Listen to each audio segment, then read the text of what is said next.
All right, welcome back to the channel. Terence Bud Crawford out here talking up this fight between Errol Spence Jr. and himself that will be coming up in July, on July 29th. And in doing so, out here saying some stuff, man, that I got to say, dude, what are you talking about? I got no idea how Terence Crawford draws some conclusions that he draws. Now, he was in a interview with Gilly, the kid from $1 Million Worth of Game, obviously hyping up the fight between himself and Errol Spence. And he says something that is absolutely bananas. Also, in the same interview, he gets on the phone with Jaron Ennis and talks about the notion that Jaron Ennis was never trying to fight him. We're going to talk about both of those things in this video, but before I do, let me welcome you back to the channel. If you are new to the channel, please accept my invitation to hit the subscribe button, hit the bell icon so you can be notified of when we release more videos. And if you're a longtime subscriber and supporter, thank you very much. So let's read this. I'll probably put the audio in here as well, but up until I do that edit, let me read it for you. And I'm not no hater, so I don't want people to just be like, I'm hating on Spence, because I'm a fan of Spence. You know what I mean? I'll just go kick his ass when we fight. That's all. I like that. But listen, when Spence fought Kell Brook had went up to fight Triple G. He was too small. He got crushed. At that point in time, they rushed him within months to get back down to 147 to fight Errol Spence. You know what I mean? Of course, the dude wasn't healed. Eyes still messed up. You know what I mean? Weight drained, all that. Errol Spence wore him down, then, you know what I mean, broke him down. Credit. The difference between when I fought him, he was already, you know what I mean, fighting. He was on a 3-fight winning streak. You know what I mean? So he's not coming off a loss. He's not coming off of injury.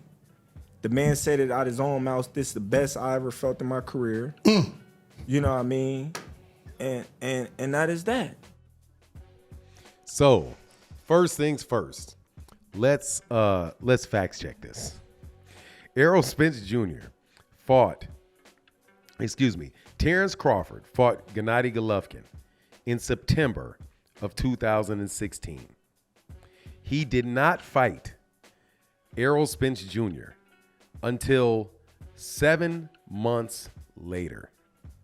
So he did not rush back within months to fight him, unless you want to consider 8 months to be, I guess that's months, but 8 months is closer to a year. Also, he had a fractured orbital bone. His orbital bone had healed.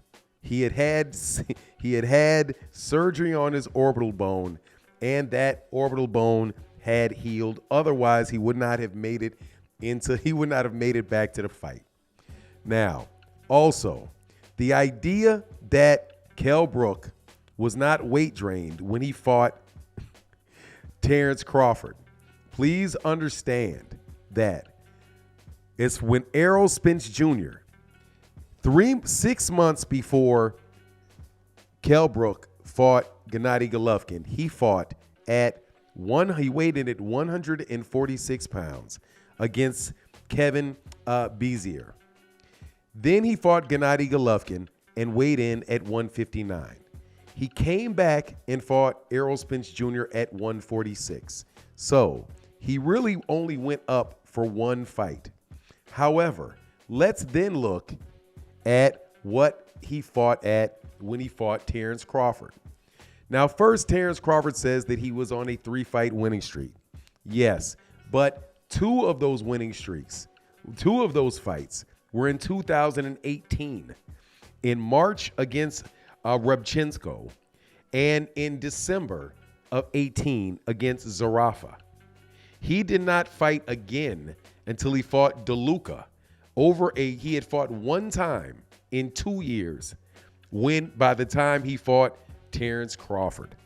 And as far as the weights that he fought at, he had fought against Rabinski he weighed in at 153. When he fought Michael Zarafa, he weighed in at 150. And when he weighed in against Mark DeLuca, Kell Brook had weighed in again at 153 pounds. When he fought Terence Crawford, he had not fought in the welterweight division for over 3 years. So the idea that he was weight drained for Errol Spence Jr. when he had fought 12 months before, 12 months before that.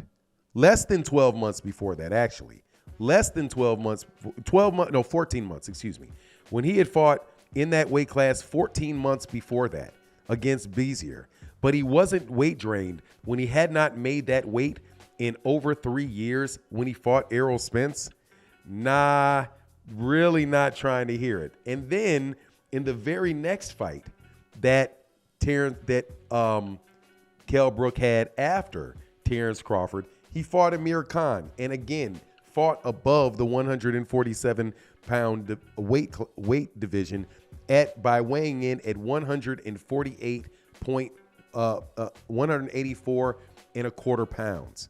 So the idea that he was weight drained, and plus he's basically saying that his win over Kell Brook was more impressive, even though it happened 3 years afterwards, and he had never been in the weight class, and he beat guys that he had not beaten anybody of any significance, and basically went the distance. Well, he didn't go the distance. He got a knockout against DeLuca, and he got a knockout against Repchenko. But I mean, the whole thing to me it's a little bit silly.